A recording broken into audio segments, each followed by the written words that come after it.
Well, this match review is going to be a lot different to the previous one, isn't it? So, hi guys, and welcome to the Sunderland versus Doncaster match review, where Sunderland have just beaten Doncaster, promotion rivals Doncaster, by 4-1 at the Stadium of Light. Now, in the past, I have been criticised for picking out, negatives and sort of little criticisms of the team and the performances, even if we win like 3-4-0. But I've always said, even if we do win 3 or 4-0, I'm going to make little criticisms, and that's what this is for. I'm supposed to assess the performance in general, not just say how good a result is. That's not what a match review is about.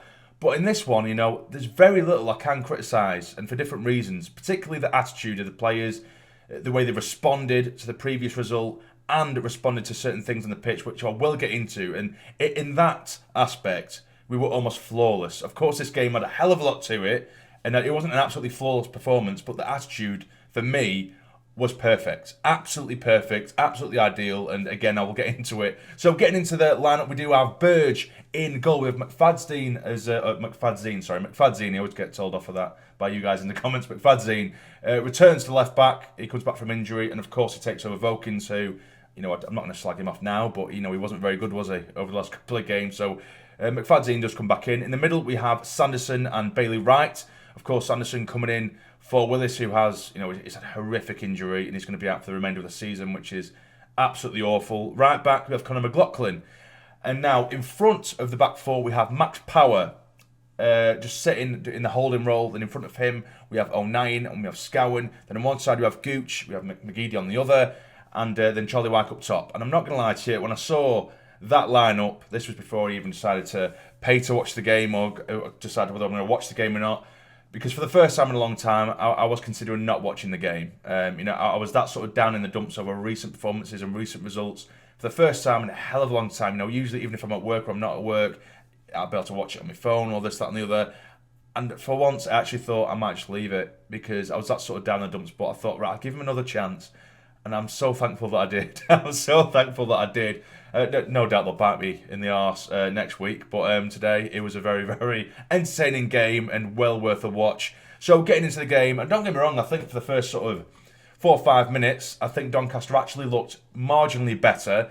But we were getting in the face, or in the faces, should I say. We had the high press on. The midfield trio, I think, actually worked very well. When I saw that Power was the man in the middle who, I've criticised a lot in the past. In right back, I have actually stayed away from criticising him because I think he's actually been largely very decent and very good there. But when I saw that it was him in the centre role, just in front of the back four, I thought that's actually where I believe he's usually at his worst. But that's usually when there's 2 centre midfielders or 2 holding midfielders where he has the opportunity to hide. But he couldn't today because O'Nien and Scowen were pushing forward. They were getting forward, which leaves Power as a sole responsible man in front of that back four. And he was brilliant. He was absolutely brilliant. Shielding the back four, flinging himself in front of crosses, in front of shots. And he wasn't just hoofing and spraying the ball out wide. Every player was moving, pass and move, pass and move, pass and move. It sounds simple, but you have to have high energy, high stamina for this, and high fitness for this. And it was working. We were not stopping. We weren't resorting to hoof football at any point throughout the game. At any point, it was pass, move, pass, move, pass, move. Everyone off the ball was moving and rotating like clockwork, and it was brilliant to see. Everyone wanted the ball. No one was hiding behind Doncaster players. They were coming out. They were finding gaps. Every little sort of pinch of space they could find, they were getting into, then screaming for the ball, and it was a nightmare for Doncaster to keep control of us. And we asserted our own game plan and didn't go into this game thinking, Doncaster have their game plan, we're going to cater to them. We didn't. It was our game plan and our game plan only. So as I said, Doncaster, yes, they looked decent for the first 4 or 5 minutes, but then we got our first chance of the game. McGeady with the corner, whips it in, and it's going to be a bit of a repetitive sort of way that I speak about these goals, because McGeady got the ball in from the corner, and there is White, who thumps it home with his head, of course. And that happened another 3 times in the game. So to describe the goals, they're all going to be very similar. But throughout the first half, we started to gain control. Don't get me wrong, there was a few times where they did get in and around the box of our area, and they didn't quite test Burge, or they really should have tested Burge.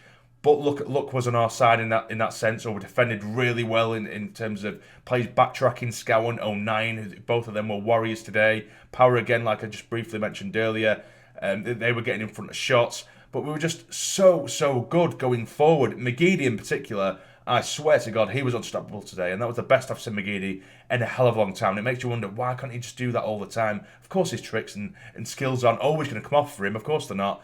But he just seemed so up for it today. He was non-stop running. He didn't look tired at any point throughout the game, and he was just getting at them, and he was destroying Halliday, the Doncaster right back, getting at him, getting to the byline, standing a ball up, and Wyke twice got on the end of it to make it 3-0. Well, 2 and 3-0, of course, before half-time. So going into half-time, 3-0 up, fully deserved. Everyone was getting at him, and it just felt like the perfect performance. And what I mean by, like I said earlier, about the attitude, when we went 1-0 up early on, I thought, we've done this for the last 4 or 5 games. Let's see how we react here, because usually we score, then we sit back, and no one really knows. None of the players seem to know. Should we keep pressing? Should we keep going? Or should we sit back? Should we ask for them to come onto us, then maybe play counter-attacking football? We just seem so unbelievably unsure. But today, it was like, we score 1 goal and we want more. We smelt blood and we're continuing to go, continuing to attack. And that's exactly what I wanted to see. Do you know what I mean? Regardless of the performance, that's exactly what I want to see. That is the attitude I wanted to see. If this is our game plan. This is our place to put our plan to fruition. And you need to deal with us rather than us just sitting back and having to deal with you. So in the second half, we get underway, and it's not a great start. Although it looked as though we were still controlling the game, we started to look a little bit more sloppy, out of possession, and they managed to get a shot off. It hits the post, comes back, and it's Burge in the back, and trickles over the line, which is really unfortunate for him. And that's when you think, yeah, okay, maybe we reacted well in the first half, but how are we going to react to this? 3-1 early on in the second half. 2 minutes later, it's 4-1. It's absolutely ideal. Again, Haydn McGeady tearing down that left-hand side, puts an inch-perfect ball across goal, and there is Wyke thumping the header again to make it 4-1. And from then on, we pretty much did just simply control the game. Yes, granted, it wasn't easy as such. Doncaster were still making half chances, but they weren't testing Burge at all. But then a penalty is given. 1 of 2 penalties. The first one, which was an absolute joke from the referee, and I suppose now you can get away with it because we still get away with a 4-1 win. But that was one of the worst decisions for a penalty I've ever seen in my life.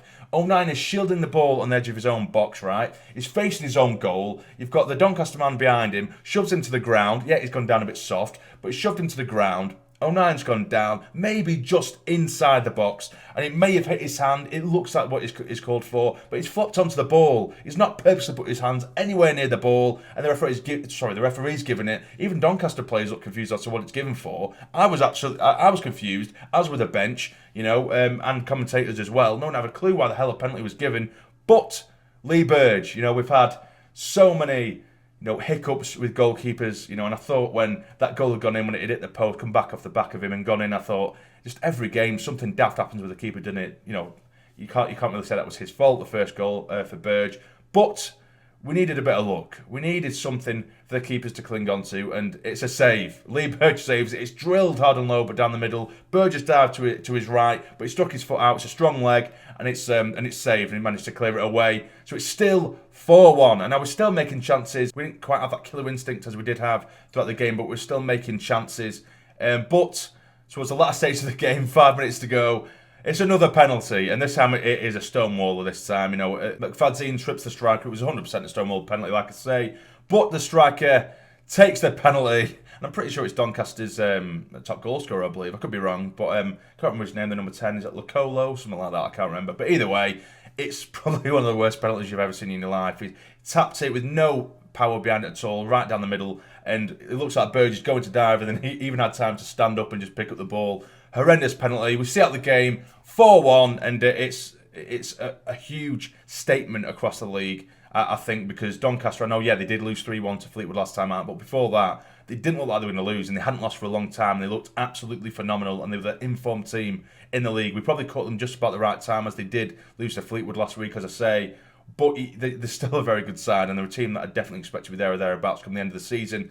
And our new potential owners were there today to greet the lads, meet the team, and I think it'd just make for the perfect weekend if they do announce this takeover after this 4-1 win. It would be absolutely phenomenal. But for me, if I need to pick a man of the match, it's going to be very difficult. You've got Charlie Wyke, who scored 4 frigging goals, but if you look at the whole